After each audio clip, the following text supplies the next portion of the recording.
ശ്രീനാരായണ പരമഗുരവേ നമ. ഓം ശ്രീ ശാരദാംബികായേ നമ. ഓം ഗുരുർബ്രഹ്മ ഗുരുർവിഷ്ണു ഗുരുർദേവോ മഹേശ്വര ഗുരു സാക്ഷാത് പരം ബ്രഹ്മ തസ്മൈ ശ്രീ ഗുരവേ നമ. ശ്രീ ഗുരുവും ശ്രീ ശാരദയും ഗ്രൂപ്പിൽ നടന്നു വരുന്ന ആത്മോപദേശ ശതകം മഹായജ്ഞാചരണം കർക്കിടകം 1 തുടക്കം കുറിച്ച് കന്നി 5 പരിസമാപ്തി കുറിക്കുന്നു. 68 ദിവസം നീണ്ടു നിൽക്കുന്ന മഹായജ്ഞത്തിൽ ഭാഗമാകാൻ ഒരവസരം തന്ന മഹാഗുരുവിന് ശതകോടി പ്രണാമം. ശ്രീ ഗുരുവും ശാരദയും ഗ്രൂപ്പിലെ അഡ്മിൻ പാനൽ അംഗങ്ങൾക്കും മറ്റെല്ലാ ആത്മമിത്രങ്ങൾക്കും എൻ്റെ വിനീത നമസ്കാരം. ശ്രീനാരായണ ഗുരുവിൻ്റെ ഒരു പ്രമുഖ ദാർശനിക കൃതിയാണ് ആത്മോപദേശ ശതകം. ദീർഘകാലത്തെ വേദാന്ത പരിചയം കൊണ്ടും സ്വന്തം മനനശക്തി കൊണ്ടും ആർജിച്ചെടുത്ത തത്വങ്ങളെ ഗുരു ഈ കൃതിയിൽ ക്രോഡീകരിക്കുന്നു. പരമമായ സത്യം അറിവാണ്. അതാണ് ആത്മാവ്. പരമാത്മാവ് അറിവിൻ്റെ രൂപത്തിൽ എല്ലാ വസ്തുക്കളിലും നിറഞ്ഞിരിക്കുന്നു. ഇന്ദ്രിയ നിയന്ത്രണത്തിലൂടെ ആ ആദ്യ മനസ്സിനെ നാം സാക്ഷാത്കരിക്കണം. ഇതാണ് ആത്മോപദേശ ശതകത്തിൽ പരാമർശിക്കപ്പെടുന്ന ദർശനങ്ങളിൽ പ്രധാനപ്പെട്ടത്. 1897 സെപ്റ്റംബർ 18 ഗുരു അരുവിപ്പുറത്ത് വെച്ച് രചിച്ചതാണ് ഈ കൃതി എന്ന് പറയപ്പെടുന്നു. ജനങ്ങളുടെ മൊത്തത്തിലുള്ള വിമോചനവും സുഖവുമാണ് ഗുരു ലക്ഷ്യമിട്ടത്. ഇനി ശ്ലോകത്തിലേക്ക് ഒന്ന് നോക്കാം. പ്രകൃതി ജലം തനുഫേനമാഴി ആത്മാവഹമഹമെന്നലയുന്ന ദൂർമിജാലം അകമലരാർന്നറിവൊക്കെ മുത്തുതാൻ താൻ നുകരുവതാമമൃതായതിങ്ങു നൂനം മണലളവറ്റു ചൊരിഞ്ഞ വാബിയന്മേലണിയണിയായല വീശിടുന്ന വണ്ണം അനൃത പരമ്പര വീശിയന്തരാത്മാവിനെ അകമേ ബഹുരൂപമാക്കിടുന്നു. പ്രകൃതി ജലം പ്രപഞ്ച പ്രതിഭാസം ഉൾപ്പെടെയുള്ള പരമാത്മ സമുദ്രത്തിൽ പ്രകൃതിയാണ് ജലം. തനുഫേനം ശരീരങ്ങളാണ് പദ.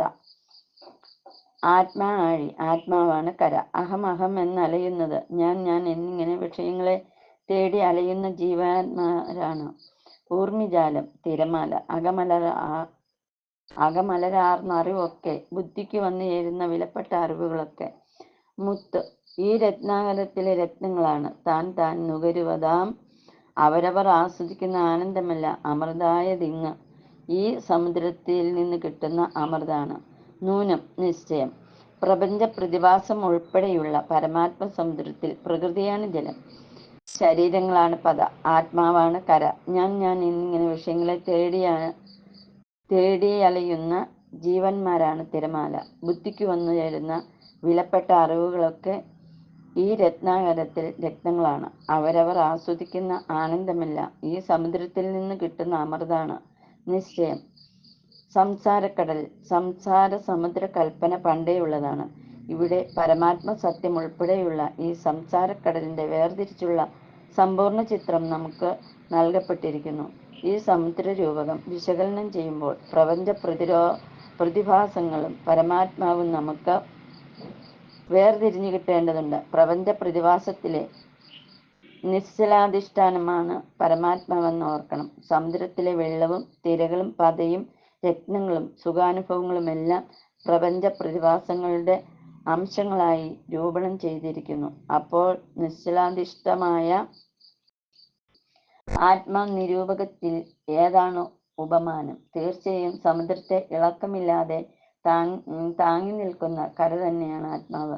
സംസാര സമുദ്രത്തിന്റെ കരയാണ് ആത്മാവെന്ന് പണ്ടേ പ്രസിദ്ധമായിട്ടുണ്ട്.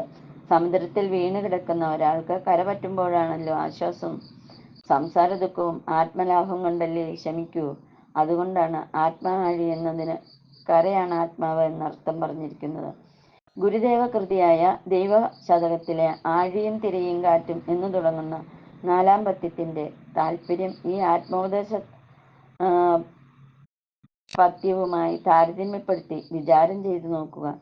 ഈ വിശകലനത്തിന്റെ വെളിച്ചത്തിൽ ഇനി നമുക്ക് പത്യത്തിലെ ഓരോ രൂപകൽപ്പനയും വെവ്വേറെ പരിശോധിക്കാം. ഈ രൂപത്തിൽ ഓരോ കൽപ്പനയും ഈ രൂപകത്തിൽ ഓരോ കൽപ്പനയും പ്രപഞ്ച രഹസ്യത്തെ സൂക്ഷ്മമായി വെളിപ്പെടുത്തുന്നതെന്ന് കാണാം. അധിഷ്ഠാനമായ കരയെ അടിയിലും മുകളിലും മിക്കവാറും മറച്ചുകൊണ്ട് നിൽക്കുകയാണ് ജലം. അങ്ങനെയുള്ള ജലത്തെ പരമാത്മ ശക്തിയായ പ്രകൃതിയോട് രൂപണം ചെയ്തിരിക്കുന്നത് അത്യന്തം ഉചിതം തന്നെ. പ്രകൃതി മിക്കവാറും പരമാത്മാവിനെ മറച്ചുകൊണ്ടാണല്ലോ ഉദയം ചെയ്യുന്നത്. സമുദ്രമധ്യത്തിൽ അകപ്പെട്ടു പോയവർക്ക് കര അല്പം പോലും കാണാനേ ഉണ്ടാവില്ല. അതുപോലെ ഗാഢസുഷുപ്തിയിൽ അകപ്പെടുന്നവർക്ക് ആത്മരൂപം പാടെ മറഞ്ഞു പോകുന്നു. സമുദ്രത്തിൽ കരയോട് പറ്റി നിൽക്കുന്നവർക്ക് കരയുടെ ഏതാനും ഭാഗമൊക്കെ അനുഭവ വിഷയമാകുന്നു. അതുപോലെ ജാഗ്രത്തിലും സ്വപ്നത്തിലും പരമാത്മാവിന്റെ ചിദംശവും സദംശവും കുറേയൊക്കെ അനുഭവിക്കാൻ കഴിയുന്നു. ഞാനുണ്ട് എന്നിങ്ങനെ ചിദംശവും സദംശവും ഏതാണ്ടൊക്കെ എല്ലാവർക്കും അനുഭവപ്പെടുന്നുണ്ടല്ലോ. സമുദ്രത്തെ സകല ജീവികൾക്കും ആശ്രയമാണ് ജലം. പരമാത്മാവിൽ എല്ലാ പ്രപഞ്ച ഘടകങ്ങൾക്കും ആശ്രയം പ്രകൃതിയാണ്.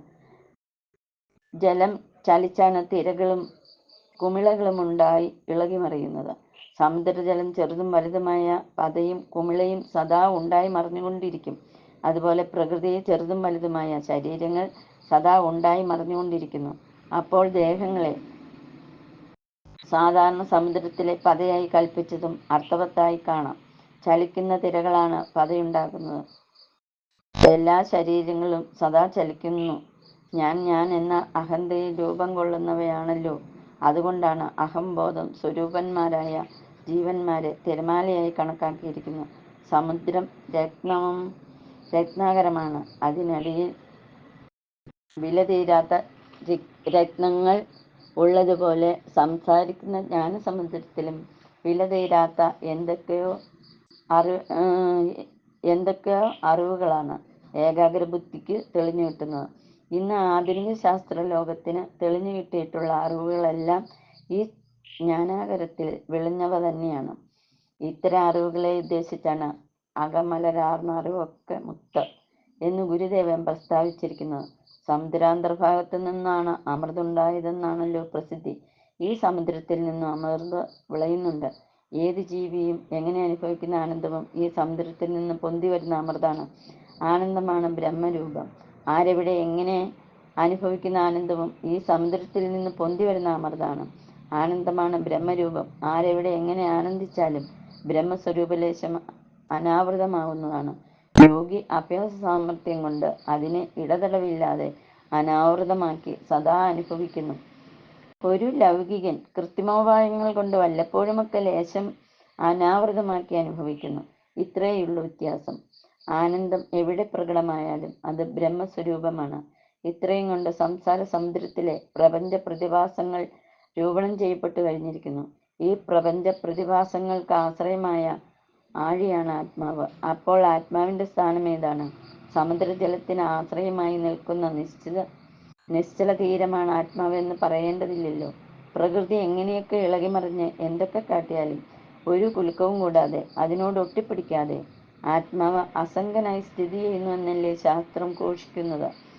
സമുദ്രജലത്തിന് ആശ്രയമായ കരയുടെയും സ്ഥിതി ഇതാണല്ലോ. ഗുരുദേവന്റെ അഗാധമായ വേദാന്ത ശാസ്ത്രജ്ഞാനത്തിന്റെ കവിത്വത്തിന്റെയും തിളങ്ങുന്ന ദൃഷ്ടാന്തങ്ങളാണ് ഇത്തരം രൂപകൽപ്പനകൾ. ആത്മസത്ത സ്വതേ നിശ്ചലവും നിർവികാരവുമാണ്. പക്ഷേ മായാശക്തി ഉണ്ടാക്കി കാണിക്കുന്ന അനന്തങ്ങളായ ദൃശ്യജാലങ്ങൾ അതിനെ അനേക രൂപമാക്കി പ്രതിഭാസിപ്പിച്ചുകൊണ്ടിരിക്കുന്നു. ഇത്രയും പറഞ്ഞുകൊണ്ട് എൻ്റെ എളിയ വാക്കുകളെ ഉപസംഹരിക്കുന്നു. ഗുരുധർമ്മം വിജയിക്കട്ടെ. നമസ്തേ.